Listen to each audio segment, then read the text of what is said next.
Hello everyone, this is Fernanda from O Prazer da Literatura, and in this video I will talk to you about Gothic literature. There is already another video about the Gothic in this channel, and in fact it is one of the videos with the highest number of views, but unfortunately that's only available in Portuguese. But if you would like to watch it, I will link it up here. But in that video, I focused on an overview of the Gothic throughout the centuries. So how it entered the 19th and in the 20th centuries. And I gave you suggestions of books to read in this style.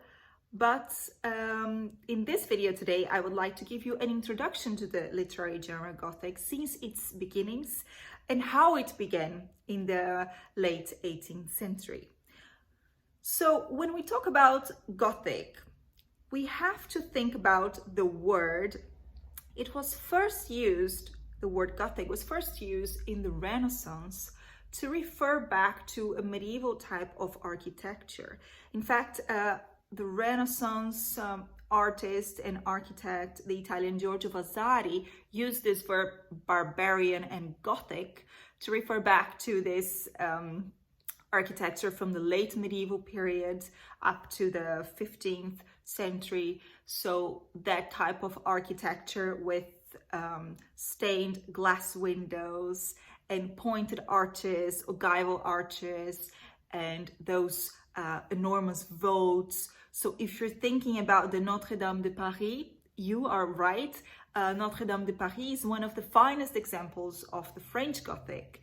And that type of architecture was considered by the Renaissance artists and architects as terrible and outdated because this type of architecture had destroyed the splendor of ancient Greece and Rome. And it's no wonder that in the Renaissance period, there was this idea of the medieval past as the Dark Ages in contrast to the light of the Renaissance. And in the Renaissance, they looked back at ancient Greece and Rome as for the standard of beauty, hence the term classicism then. And indeed, Giorgio Vasari used Gothic in a very negative way to refer to this medieval architecture. So Gothic architecture is one thing, medieval up to the 15th century.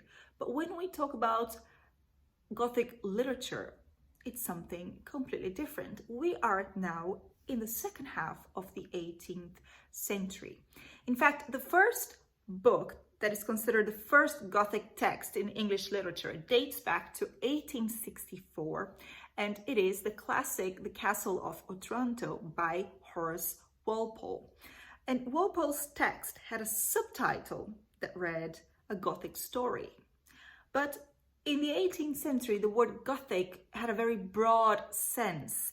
It referred to a general Middle Ages, a medieval past, and medieval ways of living and being. So when Walpole wrote the subtitle, A Gothic Story, it was more related to the setting of his story in the Castle of Otranto, which indeed is set in the Middle Ages, very broad and general Middle Ages. However, Walpole added elements that would be very specific to this new type of text that was appearing just then with this text. Some elements such as, so the idea of the setting in a medieval past, castles, monasteries, palaces in ruins, secret passages, dark alleyways, doors that close by themselves, moving portraits, underground passages, and of course a supernatural atmosphere. All this sprang from Walpole's text and became intrinsically connected to the Gothic genre as we know it today.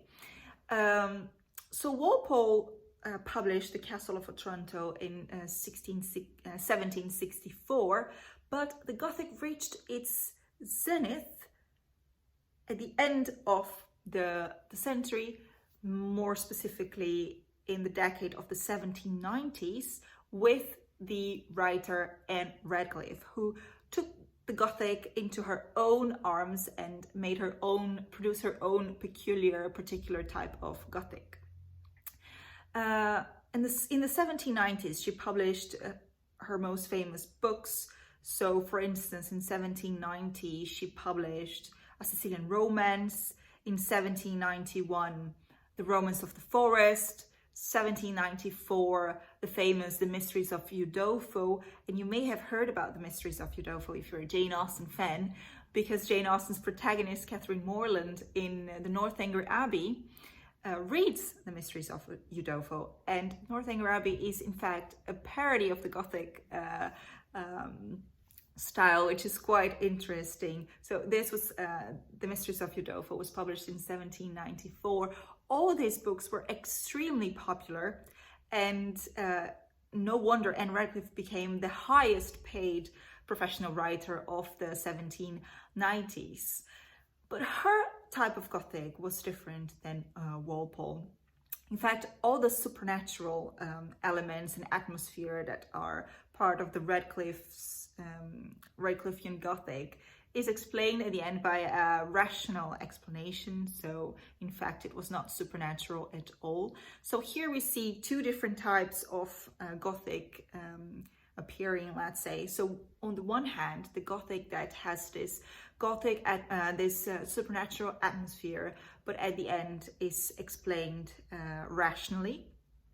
On the other hand, a different type of Gothic in which the supernatural actually exists. And there was, in fact, this challenge of the limits or the boundaries between natural and supernatural, or death and life. Indeed, the Gothic is all about oppositions and the blurring of limits. So, like I said, death and life, supernatural and natural, reality and imagination or dream, female and male. So it's all about challenging and blurring these limits, which is quite interesting. Apart from that, the Radcliffean Gothic is very particular. She has a very poetic language. And in an essay that she wrote called On the Supernatural in Poetry, which was published only after her death, she makes a very interesting distinction between terror and horror, which is very important to understanding the developments of the Gothic throughout the 18th, 19th, and up to our days. So on the one hand, we have the terror, which is the type of Gothic that Anne Radcliffe thought was superior to horror. The terror is all about that feeling of anxiety felt both by the protagonist or the characters as well as by the reader. So this supernatural threat hovers the whole narrative, but it's more in the shadows, it's more suggested, and it gives this feeling of being on edge, of anxiety. This is terror. On the other hand, horror is much more explicit. So horror is gory, violent, bloody. You see monsters. It's very sexualized, much more visual, much more graphic than the suggested terror. So terror, Radcliffean Gothic was indeed terror. Another example of the terror that I can think of is one of my favorite stories ever, Harry James, The Turn of the Screw. If you've read it, you know what I'm talking about. If you haven't read it yet, please do. It's a fascinating story of this whole atmosphere of suspense, of trying to figure out what this supernatural threat is. That is terror. On the other hand, an example of horror, a contemporary of Anne Radcliffe was Matthew Lewis, who wrote The Monk. And The Monk it's also a classic Gothic story nowadays, but at the time it was very criticized because it was a scandal. It was so, it was very, it was very polemic because it dealt with this visual description of blood and sex and horror. So very, very graphic type of Gothic. And indeed that is, think about horror movies, that is horror. And Radcliffean terror was very much linked to the idea of the sublime. So the theory of the sublime was put forward by the philosopher Edmund Burke in his inquiry into the sublime and beautiful. And the sublime is the idea of this encounter of the human being with the grandness of nature, the insignificance of the human being facing this enormity of all-powerful nature, and the feeling that you get that is a mixture of both terror and admiration. So think about this. Imagine yourself in a boat in the middle of the ocean, in the middle of nowhere, during a thunderstorm with lightning and the fury of the waves. So this feeling that you get, this extreme feeling, that's sublime. Another example, imagine yourself standing at the top of a very high cliff, looking down at the rocks in the bottom, and on a very windy day. So this idea of being alive but feeling close to death, and it heightens the faculties. This is the sublime, and the idea of the sublime was even more explored by the Romantic poets at the end of the century, beginning of the 19th century. And for Radcliffe, terror was very much linked to the idea of the sublime. No wonder a lot of Romantic poets looked back at Radcliffe as Mother Radcliffe, who had started in that direction. So you see in Radcliffean Gothic this encounter with nature and this feeling of sublime, very poetic descriptions, while when you encounter a castle in ruins and you think about the majesty of the past and the force of nature that's still there for centuries and centuries, the ocean's still there, the forests are still there, but the human being just fades away. It's a very interesting idea. I love the concept of sublime, and that was the boom of the Gothic in the 1790s, so the very first appearance of Gothic literature. But of course, it did not stop there. At the turn of the century, in the 19th century, we see a different path, let's say. And the classic example of this is, of course, Mary Shelley's Frankenstein, that was first published in 1818, but later revised and republished in 1831. And Mary Shelley, she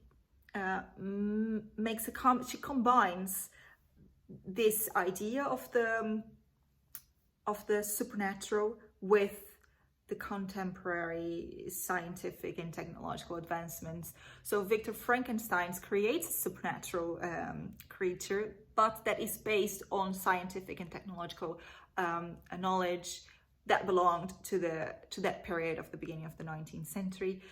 An amazing story. And at the end of the 19th century, there's another peak in popularity in Gothic literature. And again, this oppositions every time, but the opposition between the modernity with this superstitious past.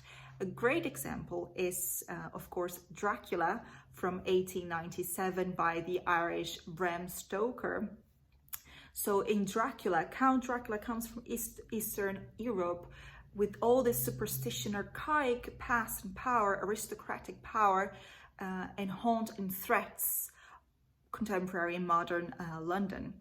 Other examples are Robert Louis Stevenson's Dr. Jekyll and Mr. Hyde, Oscar Wilde's The Picture of Dorian Gray. So there was a very big revival of the Gothic at the end of the 19th century.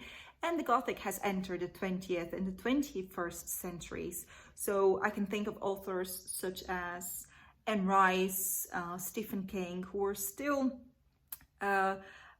very much based on all this Gothic tradition that started at the end of the 18th century with Horace Walpole, and all the different media that are available nowadays. So the Gothic has gone, it was already in the theaters already back in the 18th century, but now the Gothic is in cinema, in TV series, video games. So it is indeed, it has spread, and I hope continues to grow, because many interesting, fascinating stories have sprung from this tradition.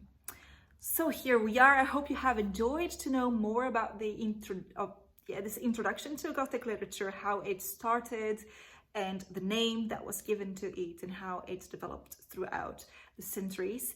If you have enjoyed this video, do not forget to like, to give a comment. If you're not yet subscribed to the channel, please do. And I wish you a very nice week and happy reading.